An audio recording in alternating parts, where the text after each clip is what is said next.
अस्सलाम वालेकुम। जमशेद भाई कैसे हैं? ठीक हैं और सब खैरियत है। मैं हाफिज़ बिसाम महमूद गुजरांवाला से।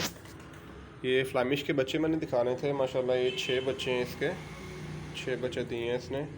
ये माशाल्लाह ना 14-15 दिन के हो गए हैं आज। माशाल्लाह आंखें खोल ली हैं इन्होंने, एक्टिव अल्हम्दुलिल्लाह। और ये फ्लामिश, ये कैलिफोर्निया, ये इसके बच्चे भी माशाल्लाह हेल्दी हैं।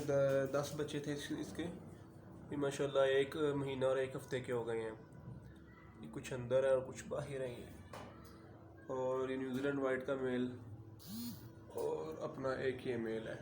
ठीक है, ये छोटा सा मेरा सेटअप है ये। ठीक है जी, बाकी दुआ करें। अल्हम्दुलिल्लाह अभी तक बड़ा अच्छा जा रहा है। आगे भी आपसे दरख्वास्त है दुआओं की। अल्लाह खैर करे। अस्सलाम वालेकुम।